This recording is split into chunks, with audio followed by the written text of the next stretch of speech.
السلام عليكم ورحمة الله تعالى وبركاته. الحمد لله رب العالمين والعاقبة للمتقين والصلاة والسلام على رسول الله صلى الله عليه وسلم. أما بعد فقد قال الله تعالى في القرآن الكريم والفرقان المجيد بعد أعوذ بالله من الشيطان الرجيم بسم الله الرحمن الرحيم. إن الله يأمركم أن تؤدوا الأمانات إلى أهلها صدق الله العلي العظيم. وقال نبينا رسول الله صلى الله عليه وسلم إذا أسند الأمر إلى غير أهله فانتظر الساعة أو كما قال عليه الصلاة والسلام. وصدق رسوله النبي الكريم ونحن على ذلك من الشاهدين والشاكرين والحمد لله رب العالمين. கணிதக்குரியவர்களே, இன்னும் 5 தினங்களிலே வர இருக்கக்கூடிய வாக்கு திருவிழா, இதில் நாம் எல்லாம் இந்த திருவிழாவை வாக்கு செலுத்தி கொண்டாடவிருக்கிறோம். நாம் நினைப்பது போல இந்த வாக்கு திருவிழா என்பது தினந்தோறும் வரும் என்பதாக நாம் நினைத்தால் அது தவறு.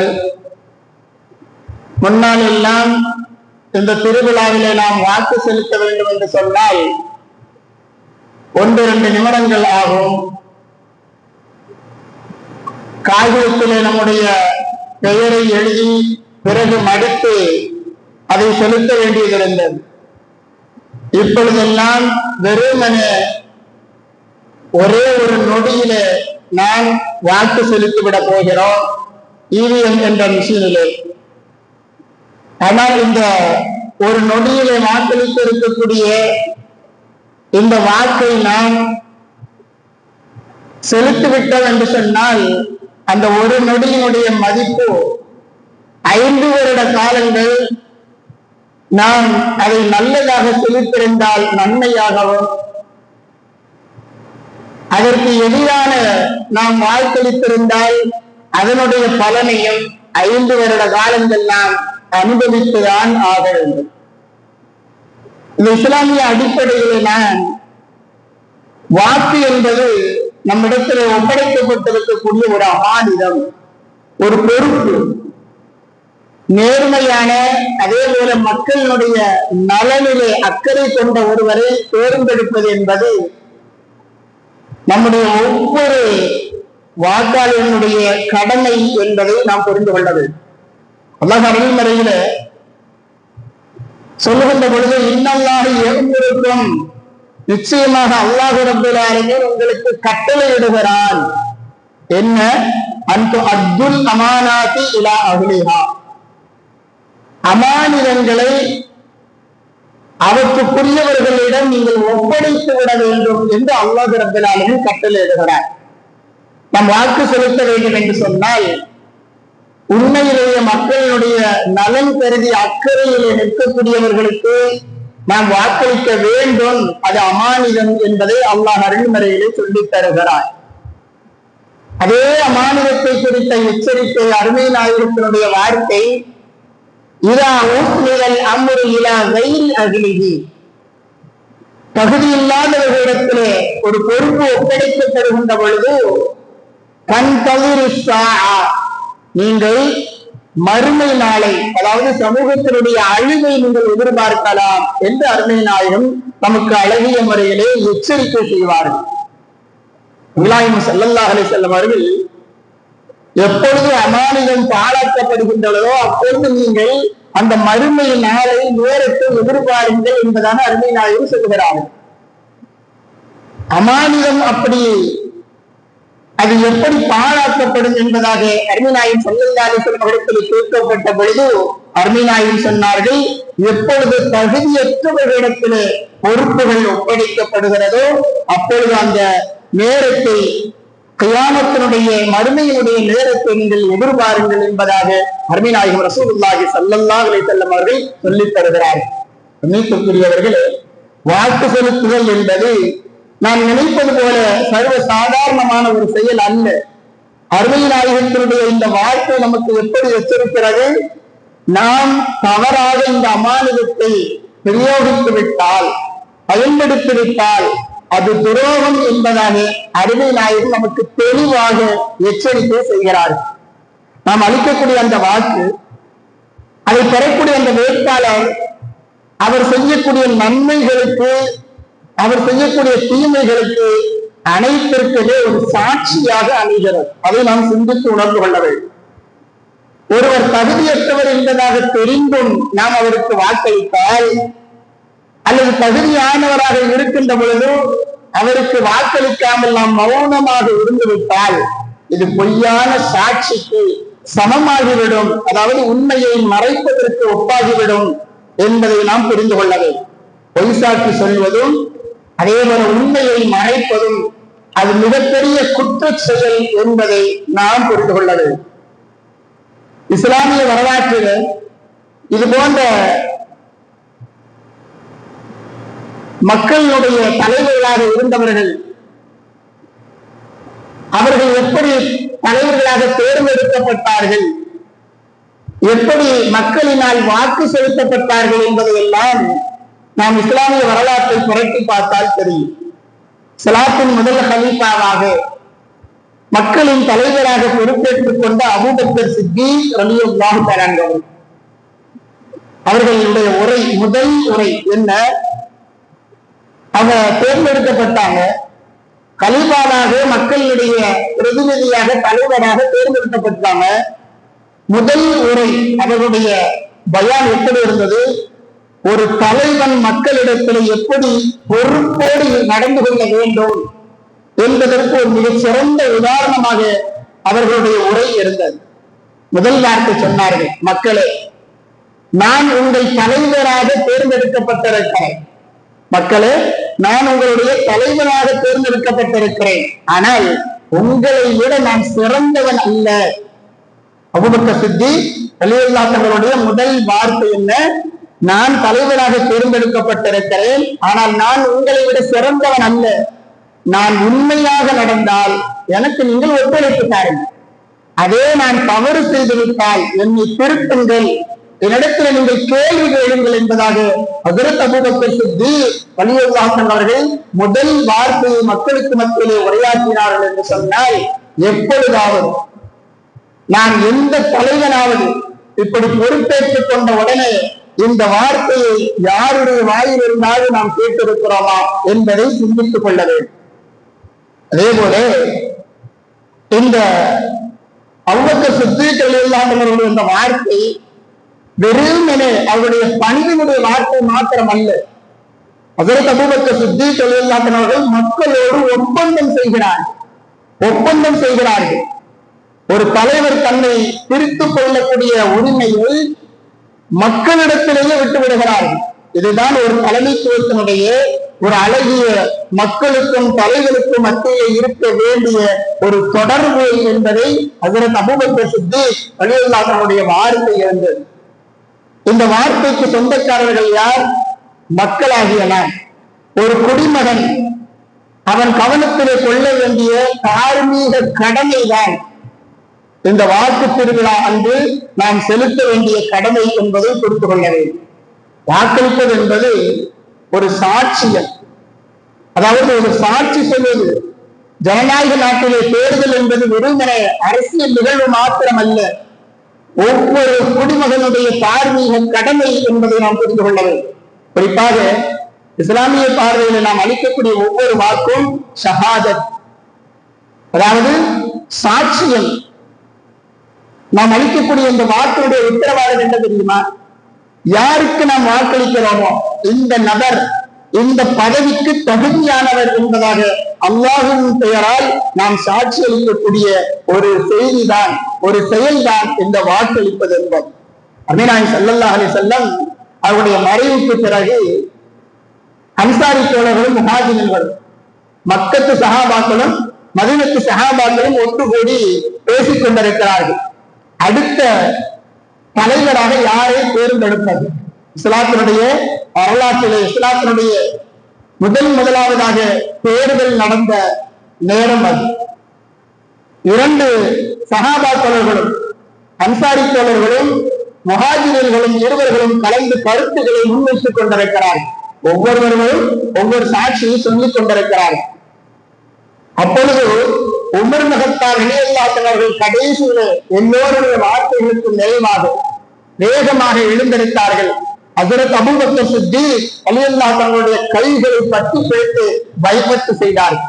வாக்குறுதி விடுத்தார்கள், எல்லோருக்கும் மத்தியிலே இவர்தான் நம்முடைய அடுத்த தலைவர் என்பதாக உமர் கத்தாப் ரலியல்லாஹு அவர்கள் ஏற்றுக்கொண்டு வாக்குறுதி அளித்தார்கள். எல்லா சஹாபா தோழர்களும் ஏற்றுக்கொண்டு அதன் அடிப்படையிலேயே எல்லோருமே கடமைப்பட்டு அபூபக்கர் சித்தீக் ரலியல்லாஹு அவர்களுக்கு எல்லா விஷயத்திலையும் வழிபட்டார்கள் என்று சொன்னால் இதுதான் இஸ்லாமிய வரலாற்றிலே முதலாவதாக நடந்த தேர்தல்.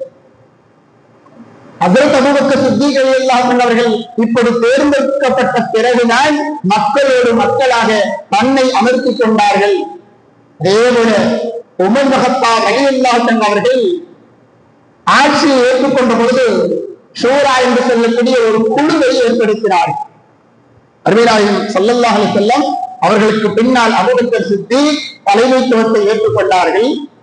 அதற்கு பிறகு உமர் கத்தாப் ரலியல்லாஹு அவர்கள் ஏற்றுக்கொண்டார்கள். உமர் கத்தாப் ரலியல்லாஹு அவர்களுடைய இறுதி காலகட்டம் அடுத்த தலைவராக தேர்ந்தெடுப்பதற்காக வேண்டி அந்த குழுவிலே 6 நபர்களை ஆலோசனை குழுவாக தேர்ந்தெடுத்து ஷூரா குழு என்பதாக அதற்கு பெயரிட்டிருந்தார். இந்த குழுவினுடைய நோக்கம் என்ன தெரியுமா?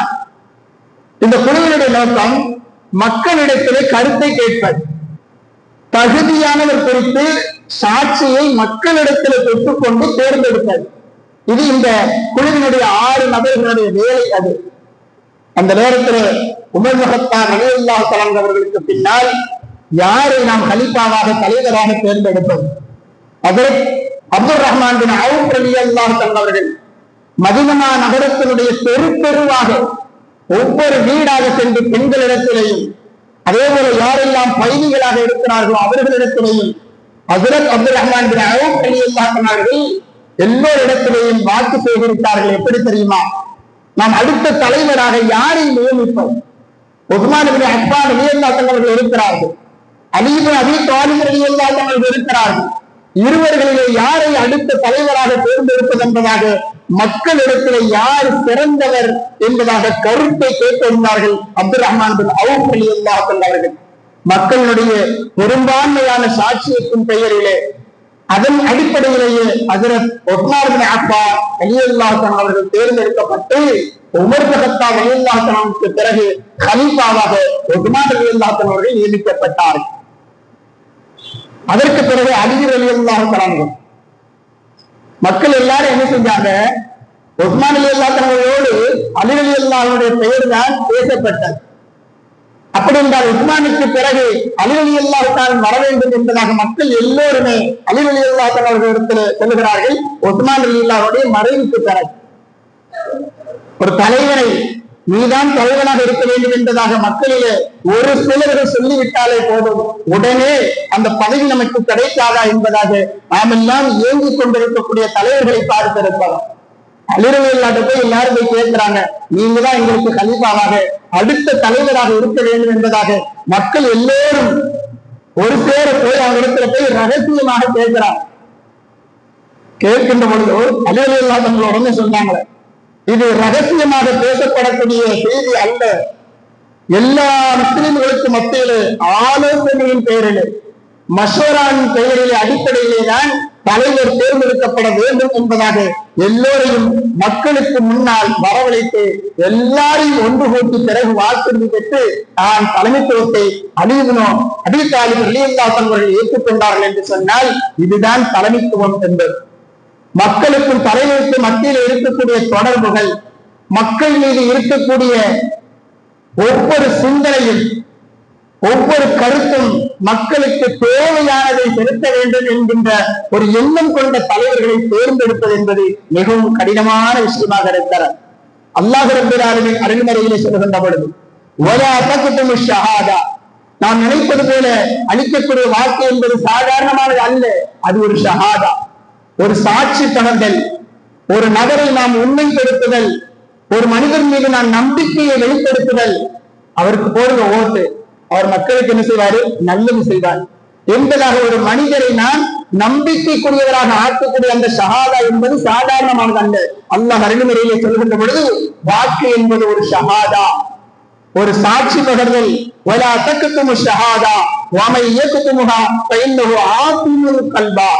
அல்லாஹ் ரப்பல் ஆலமீன் அருள்முறையிலே சொல்லக்கூடிய செய்தி, இத்தகைய சாட்சியத்தை நீங்கள் மறைக்காதீர்கள். நல்லோர்களுக்கு நீங்கள் வாக்கு செலுத்த வேண்டும், நல்லோர்களுக்காக வேண்டி நீங்கள் சாட்சி பகர வேண்டும். யாராவது சொன்னாங்க அல்லது தன்னுடைய சுயநலம் அல்லது தனக்கு மாத்திரம் அவர் ஏதாவது செய்திருக்கிறார் என்பதற்காக வேண்டி மாத்திரம் ஒருவரை தவறுதலாக நாம் ஓட்டளிக்கும்படி நாமும் மற்றவர்களுக்கும் நாம் ஏறினோம் என்று சொன்னால் அது சாட்சியை மறைப்பதற்குரிய செயலாக ஆகிவிடும். அல்லாஹ் சொல்லுகிறான், சாட்சியத்தை மறைக்காதீர்கள். அப்படி யார் சாட்சியத்தை மறைக்கிறார்களோ அவர்களுடைய இதயம் நிச்சயமாக பாவத்திற்குள்ளாகிவிட்டது என்பதாக அல்லாஹ் ரப்பல் ஆலமீன் அருள்முறைகளை சொல்லி காண்பிக்கின்றார். கண்ணியத்திற்குரியவர்களே, அத்தகைய வாக்களிப்பு என்பது, அத்தகைய வாக்கு என்பதை நாம் மிகவும் சிந்தனையோடு சிந்தித்து மக்களுக்கு நல்லதை செய்யக்கூடிய நல்லோரை நாம் தேர்ந்தெடுக்க வேண்டும். நம்முடைய வாக்கு என்பது ஒரு சிபாரிசு. இஸ்லாமிய மார்க்கம் நமக்கு அப்படித்தான் சொல்லித் தருகிறது. ஒரு பொறுப்பிற்காக வேண்டி நாம் பரிந்துரை செய்யக்கூடிய செயல் என்பது சாதாரணமானது அல்ல. அல்லாஹ் ரப்பல் ஆலமீன் அருள்முறையிலே சொல்லுகின்ற பொழுது மை யஷ்ஃபஅ ஷஃபாஅத்தன் ஹஸனத்தன், ஒரு நல்லதுக்காக வேண்டி ஒரு இடத்துல நாம் ஒருவரை பரிந்துரை செய்தால் அது நன்மையாக மாறிவிட்டது என்று சொன்னால் அதனுடைய கூலி அல்லாஹ் நமக்கு தருவான். ஒரு கூலி நமக்கும் கண்டிப்பாக உண்டு. நசீபும் மின்ஹா, அல்லாஹ் அதிலிருந்து நன்மையை நமக்கு தந்து விடுவான். ஒரு தலைவரை நாம் தேர்ந்தெடுக்கிறோம், நம்முடைய குடும்பத்தார்களையும் அவருக்கே நாம் ஓட்டு போடும் என்று சொல்லுகிறோம். நம்முடைய பெருமக்களை, ஊர் மக்களை, சொந்தக்காரர்களை இவர்களுக்கு ஓட்டு போடுங்கள் என்பதாக நாம் ஒருவரை பரிந்துரை செய்தால், நாம் ஒருவருக்கு ஷஹாதா கொடுத்து விட்டால், அவர் நல்லோராக மனிதர்களுக்கு நல்லது செய்தால் அதிலிருந்து நன்மையும் நமக்கு கிடைக்கும் என்பதாக அல்லாஹ் சொல்லுகிறார். அதே போல நாம் ஒருவருக்கு வாக்கு செலுத்தும்படி சொல்லிவிட்டோம்.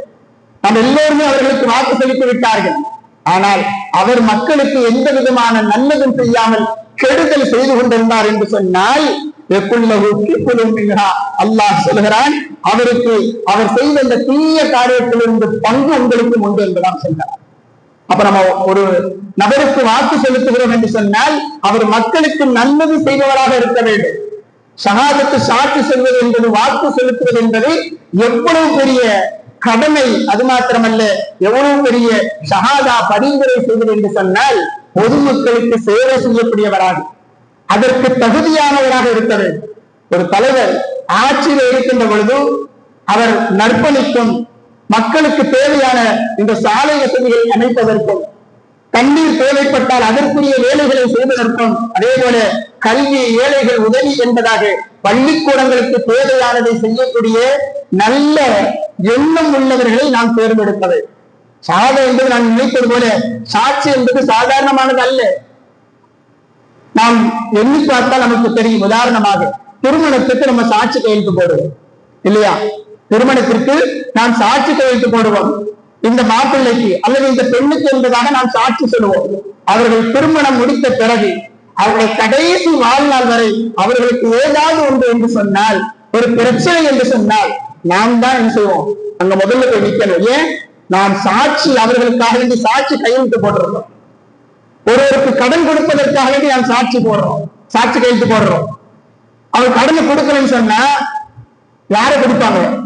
சாட்சி கையெழுத்து நீங்க தானே போட்டீங்க, நீங்கள் கொடுக்க வேண்டும் என்பதாக அங்கு நாம் அமர்த்தப்படுவோம். இதே போலத்தான் நாம் எதற்கு சாட்சியாக அளித்தாலும் சரி, ஒருவருக்கு ஆபரேஷன் நடக்க போதுன்னு வைங்க, அப்ப என்ன செய்வாங்க? எழுதிட்டு அதுல கையெழுத்து போட சொல்லுவாங்க. ஏன் கையெழுத்து போட சொல்லுவாங்க? அவர் ஆபரேஷன் முடிந்த பிறகு நன்றாக வந்துவிட்டால் ஒன்று பிரச்சனை இல்லை. அவருக்கு ஏதாவது மௌத்தா போயிட்டாரு சொன்னா அதுக்கு நீங்க தான் பொறுப்பு என்பதாக நாம் சாட்சி என்று சொல்லக்கூடிய அந்த கையெழுத்து என்பதை சாதாரணமாக நாம் எங்கேயும் செலுத்திவிட முடியாது. அது போலத்தான் ஓட்டு என்பது. ஓட்டு ஏதோ கடமைக்காக வேண்டி செய்வது அல்ல. முன்னால் எல்லாம் 1-2 நிமிடங்கள் ஆன அந்த வாக்கு செலுத்துதல் என்பது, ஓட்டு என்பது இப்போ 1 செகண்ட் தான். இப்படி பட்டன் அமைக்கிட்டோம்னா முடிஞ்சு. 5 வருட காலங்கள் நாம் அமைதியாகத்தான் இருக்க வேண்டும். ஆகவேதான் நான் அந்த 1 நிமிட வாக்கை செலுத்துவதற்கு முன்னால் பல மணி நேரங்கள் நாம் சிந்திக்க வேண்டும். இன்னும் 5 நாட்கள் இருக்கிறது. இன்னும் நாம் நன்றாக சிந்தித்து யாரை தலைவராக தேர்ந்தெடுக்க வேண்டும் என்பதை நாம் மிக கவனமாக நாம் இந்த வாக்கை செலுத்த வேண்டும். கண்ணியத்திற்குரியவர்கள், வாக்குக்கு பணம் வாங்கிட்டு அல்லது நமக்கு ஏதாவது ஒரு தேவை அவரிடத்திலிருந்து வாங்கிட்டு நம்ம வாக்கு செலுத்தினால் அது லஞ்சம் பெற்றுக்கொண்டு வாக்கு செலுத்தியதற்கு சமம். இஸ்லாமிய மார்க்கத்திலே லஞ்சம் என்பது கொடுப்பதும் வாங்குவதும் ஹராம். அர்-ராஷி வல் முர்தஷி பின்னார். அருமையா என்ன சொன்னாங்க? அர்-ராஷி வல் முர்தஷி பின்னார். லஞ்சம் வாங்குவதும் கொடுப்பவதும் நரகத்திலே இருப்பார் என்பதாக அருமை நாயகம் ஸல்லல்லாஹு அலைஹி வஸல்லம் அவர்கள் எச்சரித்தார்கள். நாம் லஞ்சம் வாங்கிவிட்டால், அவரிடத்திலிருந்து பணப்பொருளை ஏதாவது வாங்கிவிட்டால் இதற்கு தான் நாம் வாக்கு செலுத்த வேண்டும் என்பதாக அந்த பணத்திற்காக வேண்டி, பொருளுக்காக வேண்டி வாக்கு செலுத்தினால் அது லஞ்சம். இஸ்லாமிய மார்க்கம் சொல்லித் தருகிறார். அதே போல இன்னும் அதிகமாக ஒருபடி மேலே போய் நம்முடைய உரிமையை விற்குதல் என்பதாக போய், உனக்கு நான் வாக்கு செலுத்திடுவேன், நீ எனக்கு பணம் தந்துட்ட, நீ என்ன செஞ்சாலும் நான் கேட்க மாட்டேன். இதுதான் நம்முடைய உரிமையை விற்குதல். இப்படி ஓட்டுக்காக வேண்டி நாம் பணம் பெற்றுக் கொண்டு ஓட்டை செலுத்துகின்ற பொழுது அது உண்மையிலேயே நாம் செலுத்தக்கூடிய சாட்சியாக அமைகிறது. அவர் செய்யக்கூடிய எல்லா தவறுகளுக்கும் நாமும் ஒப்புதல் அளிக்கிறோம் என்பதை நாம் சிந்தித்து உணர்ந்து கொள்ள வேண்டும். உமையா ஆட்சி காலத்திலே, இஸ்லாமிய வரலாற்றிலே அதுவும் பதிவு செய்யப்பட்டிருக்கிறது. உமையா ஆட்சி காலத்திலே லஞ்சம், ஊழல் என தலைவிரித்து ஆடிக்கொண்டிருந்த நேரம், அதற்கு பிறகு தலைவராக வந்த உமர் இப்னு அப்துல் அசீஸ் ரஹ்மத்துல்லாஹி அலைஹி அவர்கள் ஆட்சிக்கு வருகிறார். மிகப்பெரிய மாற்றத்தை, ஈமானிய இஸ்லாத்தினுடைய உண்மையான ஆட்சி அதிகாரத்தை மிக தெளிவாக மக்களுக்காக வேண்டிய அந்த ஆட்சியை அமைப்பார்கள் உமர் இப்னு அப்துல் அசீஸ் ரஹ்மத்துல்லாஹி அலைஹி அவர்கள். யாருக்கு எந்த சலுகையும் கிடையாது, யாருக்கு எந்த அன்பளிப்பும் கிடையாது, எந்த பணப்பொருளும் கிடையாது. உங்களுக்கு நல்லது நடக்க வேண்டும் என்று சொன்னால், மக்களுக்கு தேவையானது தானாக வந்து சேர வேண்டும் என்று சொன்னால் நீங்கள் வாக்களியுங்கள். அதே போல வாக்களித்து உமர் இப்னு அப்துல் அசீஸ் அவர்கள் தலைமை இடத்தில் ஏறிய பொழுது அவர்கள் சொன்ன வார்த்தை என்ன தெரியுமா? அவர்கள் சொன்னார்கள், அதிகாரத்தை அடைய ஆசைப்பட்டால் அவர்களிடத்தில் நீங்கள் ஆட்சியை கொடுத்து விடாது. அவர் சொன்னார்கள், அதிகாரத்தை அடைய வேண்டும் என்பதாக ஆசைப்பட்டால் அவரிடத்தில் நீங்கள் ஆட்சியை கொடுத்து விடாதீர்கள். அதே போல அதற்காக வேண்டி யாராவது உங்களுக்கு பணத்தையோ பொருளையோ கொடுத்தால் அவருக்கு அதற்காக வேண்டி நீங்கள் பொறுப்பு அவரிடத்தில் ஒப்படைத்து விடாதீர்கள் என்பதாக எச்சரிக்கை செய்த வார்த்தை உமர் இப்னு அப்துல் அசீஸ் ரஹ்மத்துல்லாஹி அலைஹி அவர்கள் தன்னுடைய ஆட்சி காலத்தில் மக்களுக்கு மத்தியிலே சொன்னார்கள் என்று சொன்னால், அத்தகைய மக்களுக்கு நல்லதை நினைக்கக்கூடிய நடத்தக்கூடியவர்கள் மாத்திரம்தான் அவர்களுக்கு மத்தியிலே ஆட்சி அதிகார பீடத்திலே அமர வேண்டும் என்பதை நாம் சிந்தித்து உணர்ந்து கொள்ள வேண்டும். அருமைநாயகம் ரசூலுல்லாஹி ஸல்லல்லாஹு அலைஹி வஸல்லம் அவர்கள் சொன்ன வார்த்தை இல்லை. அருமைநாயகம் சபித்தார்கள். ஹதீஸில் வருகிறார், அருமைநாயகம் ஸல்லல்லாஹு அலைஹி வஸல்லம் அவர்கள் வலஅன ரசூலுல்லாஹி ஸல்லல்லாஹு அலைஹி வஸல்லம் ar-ராஷி வல் முர்தஷி பில் ஹுக்ம், தீர்ப்புக்காக வேண்டி யாராவது பணத்தையோ பொருளையோ பெற்றுக்கொண்டு தீர்ப்பளித்தால், உண்மையை நிலைநாட்டுவதற்காக வேண்டி நாம் எந்த விதத்திலேயும் எதிராக நிற்கலாம். ஒரு பொய்யை, ஒரு அநீதத்தை மக்களுக்கு மத்தியிலே சுரண்டக்கூடிய ஒரு தலைவரை ஏற்படுத்த நாம் பணப்பொருளை வாங்கிக் கொண்டு நாம் அவர்களுக்கு ஓட்டளித்தால், வாக்களித்தால், அருமைநாயகம் ஸல்லல்லாஹு அலைஹி வஸல்லம் அவர்கள் சொல்கிறார்கள், அல்லாஹ்வுடைய சாபம் அவர்கள் மீது உண்டாகும் என்பதாக சொல்லுகிறார்கள். அவுதுபில்லாஹ். அருமைநாயகம் ஸல்லல்லாஹு அலைஹி வஸல்லம் சபித்திருக்கிறார்கள். அத்தகைய வாக்களிக்கக்கூடிய வேட்பாளர்களுடைய நலன்களை, குணநலன்களை நாம் அறிந்து கொள்ள வேண்டும். அடுத்ததாக சமூக நல்லிணக்கத்தை அவர் பேணக்கூடியவரா என்பதாக நாம் பார்க்க வேண்டும். அதேபோல நேர்மையான பின்னணி கொண்டவரா என்பதாகவெல்லாம் நாம் வேட்பாளரை பார்த்து ஆராய்ந்து விட்ட பிறகுதான் நாம் வாக்கு செலுத்த வேண்டும். ஏதாவது ஒரு அடிப்படையிலே உணர்ச்சி வசப்பட்டோம் அல்லது யாராவது சொல்றாங்க என்பதற்காக வேண்டியோ நாம் வாக்கு செலுத்தி விட்டால் நாம் சொன்ன அந்த சாட்சி, நாம் போட்ட அந்த ஓட்டு என்பது, அந்த ஷஹாதா, அந்த சாட்சி என்பது பொய்யானதாக ஆகிவிடும் என்பதை நாம் சிந்தித்து உணர்ந்து கொள்ள வேண்டும். இரண்டாவது ஹலீஃபா உமர் இப்னு கத்தாப் ரலியல்லாஹு அன்ஹு அவர்கள் யாரையாவது ஒரு பொறுப்பிற்கு அவர்கள் அமர்த்த வேண்டும் என்று சொன்னார். அவரிடத்தில் 3 விஷயங்களை கவனிப்பார். 3 தகுதிகள் அவரிடத்தில் இருக்கின்றதா என்பதாக பார்ப்பார்கள். பிறகுதான் அந்த மனிதரை தலைவராக, ஒரு பொறுப்புதாரியாக உமர் பின் கத்தாப் ரலியல்லாஹு அன்ஹு நியமித்தார்கள். முதலாவதாக அவர் மக்கள் மீது இரக்கம் கொண்டவராக இருக்கிறாரா என்பதாக பார்த்தார். அவருடைய உள்ளத்திலே மக்கள் மீது இரக்கம் இருக்கிறதா என்பதாக முதலிலே கவனிப்பார்கள்.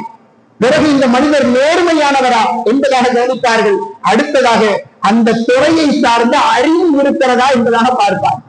இந்த 3ஐயும் நாம் பார்த்துதான் ஓட்டளிக்க வேண்டும். அது யாருக்காக இருந்தாலும் வேட்பாளராக நிற்கக்கூடியவர், மக்களுக்கு பிரதிநிதியாக, மக்களுக்கு தலைவராக தேர்ந்தெடுக்கப்படக்கூடியவர், இந்த 3 விஷயங்கள் அவரிடத்தில் இருக்கிறதா? மக்கள் மீது இரக்கம் கொள்கிறாரா? அவர் நேர்மையானவராக இருக்கிறாரா? அதே போல மக்களுக்கு தேவையானதை நிறைவேற்றக்கூடிய சிந்தனையை சார்ந்த அறிவு அவரிடத்தில் இருக்கிறதா என்பதை பார்த்துவிட்டுத்தான் இந்த 3 தகுதிகளும் இருந்தால் மாத்திரம் உமர் பின் கத்தாப் ரலியல்லாஹு அன்ஹு அவர்கள் ஒரு பொறுப்புக்கு ஒரு மனிதரை நியமிப்பார்கள். இந்த 3ஐயுமே நாமும் சிந்திக்க வேண்டும். ஒருவரை பற்றி புகழ்ந்து பேசலாம், அவர் நல்லவர், அவர் அப்படி மக்களுக்கு அது செய்வார் இது செய்வார் என்பதாக புகழ்ந்து பேசிக் கொண்டிருக்கிறார்கள். உமர் பின் கத்தாப் ரலியல்லாஹு அன்ஹு அவர்கள் அவர்களுடைய காலுக்கு கேட்கக்கூடிய அளவிற்கு புகழ்ந்து பேசப்படுகிறார். உடனே உமர் பின் கத்தாப் ரலியல்லாஹு அன்ஹு செஞ்சாங்க, அந்த புகழ்ந்து சொல்லிக்கிட்டு இருந்தாருல, அவரை கூட்டாட்ட கேட்டாங்க, என்ன பண்ணி அவரை பத்தி இந்த அளவுக்கு புகழ்றிய, அவரை பத்தி நல்ல தெரியுமா? ஆம் தெரியும். உமர் பின் கத்தாப் ரலியல்லாஹு அன்ஹு 2 கேள்வி கேட்டான். அவரிடத்துல 2 கேள்வி கேட்டான்.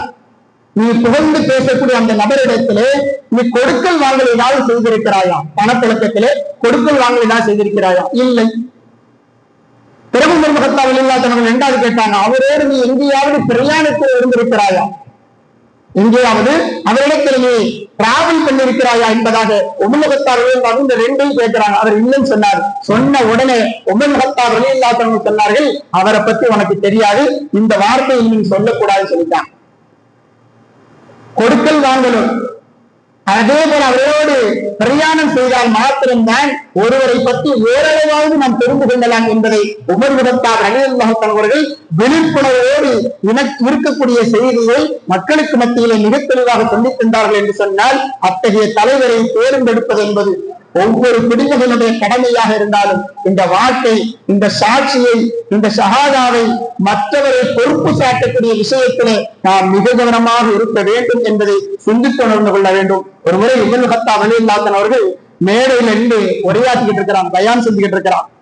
அப்போ சொன்னாங்க, மக்களே நான் என்ன சொல்றேன்னா அதன்படி நீங்கள் நடந்து கொள்ளுங்க அப்படின்னு சொல்லி சொல்றாங்க. உமர் பின் கத்தாப் ரலியல்லாஹு கலீஃபா, தலைவர், மக்களுக்கு மத்தியிலே அல்லாஹ்வுக்கு பயந்து நடக்கக்கூடியவர்.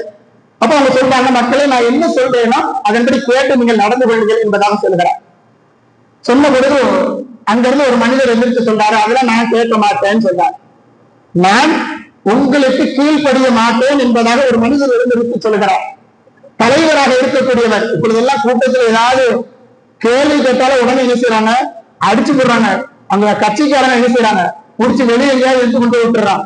பாக்குறோம் இல்லையா? உமர் பின் கத்தாப் ரலியல்லாஹு அன்ஹு செய்தியை சொல்றாங்க, கூட்டத்தில் இருந்தவர் சொல்கிறார், நான் உங்களுடைய வார்த்தைக்கு கீழ்ப்படிய மாட்டேன். உமர் பின் கத்தாப் ரலியல்லாஹு அன்ஹு பதில் கேட்கிறாங்க, என்ன காரணம்? நான் சொல்வது, நான் உங்களுடைய தலைவர், பிரதிநிதியாக நியமிக்கப்பட்டிருக்கிறேன், என்னுடைய வார்த்தையை கேட்பது உங்களது கடமை. அப்ப அந்த மனிதர் சொல்றார், உங்களை வார்த்தைக்கு நான் கீழ்ப்படிய மாட்டேன். ஏன் சொல்லி உமர் பின் கத்தாப் ரலியல்லாஹு அன்ஹு காரணத்தை கேட்ட பொழுது அந்த மனிதர் சொல்றாரு, கனிமத்து பொருள், போர்ல கிடைத்த கனிமத்து பொருள்ல ஒவ்வொரு ஆளுக்கும் ஒவ்வொரு சட்டத்துணியை கொடுப்பீங்க. நீங்க கொஞ்சம் ஹைட்டா உயரமா நல்ல பாடியா இருக்கிறீங்க, உங்களுக்கு மட்டும் 2 துணியை எடுத்துக்கிட்டீங்க, சட்ட துணிய. அப்ப எப்படி நான் உங்க பேச்ச நான் பின்பற்றேன்னு சொல்லி கேட்கிறான். எப்படி இருக்கும்? மக்களுக்கு மத்தியில தலைவராக இருக்கக்கூடிய உமர் பின் கத்தாப் ரலியல்லாஹு அன்ஹு பார்த்து ஒரு மனிதர் இந்த கேள்வியை கேட்கிறார். உமர் பின் கத்தாப் ரலியல்லாஹு அன்ஹு என்ன செஞ்சாங்க, பக்கத்துல இருந்த தான் மகன் அப்துல்லா அவங்களை எழுப்பினான். இதற்கு பதில் என்னுடைய மகன் சொல்லுவான். அப்துல்லா உமர் ரலியல்லாஹு அன்ஹு எழுந்திருத்தார்கள். எழுந்திருக்கு சொன்னார்கள், ஆம், எல்லோருக்கும் ஒவ்வொரு சட்டை துணி கொடுக்கப்பட்டார். என்னுடைய தந்தை உயரமானவர், அந்த சட்டையுடைய அளவு போதாது. என்னுடைய தந்தைக்கும் ஒரு சட்டை துணிதான் கொடுக்கப்பட்டது, எனக்கும் ஒரு சட்டை துணி கொடுக்கப்பட்டது.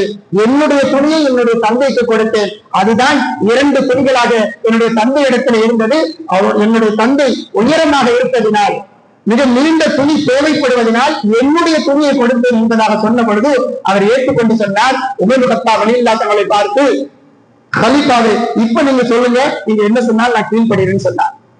அந்த நேரத்திலேயே ஒரு மக்களுக்கு மத்தியிலே ஒரே ஒரு மனிதருக்கு ஏதாவது சந்தேகம் இருந்தால் அந்த சந்தேகத்தை தீர்த்து வைப்பது என்பது ஒவ்வொரு தலைவனுடைய கடமை என்பதை உமர் கத்தாப் ரலியல்லாஹு அவர்கள் உடனேயே அங்கேயே வெளிப்படுத்தினார்கள் என்று சொன்னால் இதுதான் உமர், நீதிக்கு ஒரு உமர் என்று சொல்லக்கூடிய அளவுக்கு இஸ்லாமிய மார்க்கத்திலே ஒவ்வொரு தலைமைத்துவத்தையும் எப்படி நடத்தாட்ட வேண்டும் என்பதை மிக அழகிய உதாரணங்களோடு நமக்கு தந்தவர்கள் தான் உமர் கத்தாப் ரலியல்லாஹு அவர்கள். கண்ணியத்துக்குரியவர்களே, இது போல நிறைய விஷயங்கள் இஸ்லாமிய வரலாற்றினை நாம் பார்க்க முடியும். அதே போல நாம் நினைப்பது போல இப்பொழுது அவர்களுக்கு மத்தியில சுமார் 2005 என்னமோ ஒரு சட்டம் ஒண்ணு வந்துச்சு. அதாவது தகவல் அறியும் உரிமை சட்டம். நமக்கு ஏதாவது ஒரு சந்தேகம் சொன்னா அரசாங்கத்துக்கு நம்ம என்ன செய்யலாம், எழுதி போட்டோம்னு சொன்னா அவங்க நமக்கு பதில் தருவாங்க, கண்டிப்பா தருவாங்க, தரணும். இந்த சட்டம் 2005 நம்மளுக்கு மத்தியில் அது சட்டமாக இயக்கப்பட்டது. இது இயக்கப்பட காரணம் என்ன அப்படின்னு சொன்னா, முன்னால் நடந்த ஒரு செய்தி, மக்களினால் நாம் ஓட்டு மாத்திரம் செலுத்திவிட்டு அப்படியே இருந்துவிடக்கூடாது. நாம் ஓட்டு செலுத்தி அந்த தலைவன் எதற்காக வேண்டி நாம் அவருக்கு ஓட்டு செலுத்தினோமோ, வாக்கு செலுத்தினோமோ அதை நிறைவேற்றுகிறா என்பதாக கண்காணிக்கக்கூடிய கடமை நமக்கு இருக்கிறது. ஒரு நொடியில நம்ம ஓட்டை அணுகிட்டு விட்டுட்டோம்னு சொன்னா அந்த 5 வருட காலமும் அந்த தலைவரை நாம் கண்காணித்துக் கொண்டே இருக்கிறது. நீ மக்களுக்கு நல்லது செய்வ, எங்களுக்கு நல்லதை செய்வா என்பதற்காக வேண்டிதான் உனக்கு நான் வாக்களித்தேன், நீ ஏன் செய்யவில்லை என்பதாக கேட்கக்கூடிய உரிமை நமக்கு இருக்கிறார். அதே போல ராஜஸ்தானிலே உள்ள நடந்த ஒரு NKSS என்று சொல்லக்கூடிய ஒரு மக்கள் அமைப்பு உண்டு. அரசு நிர்வாகத்தில் நடக்கக்கூடிய ஊழல்களை அவங்க என்ன செஞ்சாங்க, தனிப்பட்ட வகையில தெரிந்து கொண்டார்கள். தெரிந்து கொண்டு என்ன செஞ்சாங்க, தலைவர்கள் அளித்த வாக்குறுதி நிறைவேற்றாமல் இருந்த ஒவ்வொரு விஷயத்தையும் குறித்துக் கொண்டார்கள். குறித்து கொண்டு பிறகு அதை சரிபார்த்த பொழுது அந்த தலைவர்கள் கொடுத்த வாக்குறுதிகளை நிறைவேற்றாமல் இருப்பதை கண்டறிந்து கொண்டு இதற்காக வேண்டிய இஸ்லாமிய இந்த இந்தியாவிலே தகவல் அறியும் உரிமை சட்டத்தை, அந்த RTI என்று சொல்லக்கூடிய போராட்டத்தை சமகால வரலாற்றுக்கு நிறைவேற்றி வாக்குறுதிகளையும் அதிகாரத்தையும் கண்காணிக்கக்கூடிய ஒரு செயல் மக்கள் மத்தியிலே வர வேண்டும், இதுதான் ஒரு சிறந்த ஆயுதம் என்பதாக சொன்ன செய்தியை அந்த நேரத்தில் அவர்கள் கையில் எடுத்த காரணத்தினால்தான் இந்த விழிப்புணர்வு 2005 நமக்கு தகவல் அறியும் உரிமை சட்டம் வர காரணமாக இருந்தது என்று சொன்னால், கண்டிப்பாக ஒவ்வொரு குடிமகனும் வாக்கு செலுத்தக்கூடிய கடமை எந்த அளவுக்கு இருக்கிறதோ அந்த வாக்கு செலுத்திய பிறகு அந்த வேட்பாளர்கள் மக்களுக்கு தேவையானதை நிறைவேற்றுகிறார்களா என்பதாக நாம் கடைசி வரை கண்காணிக்க வேண்டும் என்பதையும் நாம் மிக கவனமாக இருக்க வேண்டும். நம்முடைய ஒரு வாக்கு என்பது நம்முடைய ஒரு கௌரவம். அதே போல நம்முடைய ஈமானுடைய அடையாளம், நான் எனது ஈமானை விற்க மாட்டேன், நான் எனது வாக்கை நான் விற்க மாட்டேன் என்கின்ற ஒவ்வொரு உறுதியையும் நாம் இஸ்லாம் ஆகிய ஒவ்வொருவரும் நாம் நிச்சயமாக உறுதி எடுத்துக் கொள்ள வேண்டும். அல்லாஹும்ம லா துஸல்லித் அலைனா மன் லா யர்ஹம்னா வலா யகாஃபுக ஃபீனா யா ரப்பல் ஆலமீன். படைத்தவரை பயந்து மக்கள் மீது இரக்கம் கொண்ட தலைவரே யா அல்லாஹ் எங்களுக்கு தந்தருள வேண்டும் என்பதாக நாம் துஆ செய்வோம். அல்லாஹ் ரப்பல் ஆலமீன் இந்த இந்திய மக்களுக்கும் குறிப்பாக இப்பொழுது நடைபெற இருக்கக்கூடிய தமிழ்நாட்டு மக்களுக்கும் அல்லாஹ் ரப்பல் ஆலமீன் நல்ல தலைவரை தந்து மக்களுக்கு நல்லது செய்யக்கூடியவரை அல்லாஹ் ரப்பல் ஆலமீன் நமக்கு அமைத்து தந்து நம்முடைய எல்லா தேவைகளையும் இலகுவாக நிறைவேற்றக்கூடிய பெரும்பாக்கியத்தை அல்லாஹ் ரப்பல் ஆலமீன் நம் அனைவருக்கும் நசீபாக்குவானாக. ஆமீன். வாஹிரு தஅவானா அல்ஹம்துலில்லாஹி ரப்பில் ஆலமீன். வஸ்ஸலாமு அலைக்கும் வரஹ்மத்துல்லாஹி வபரகாத்துஹு.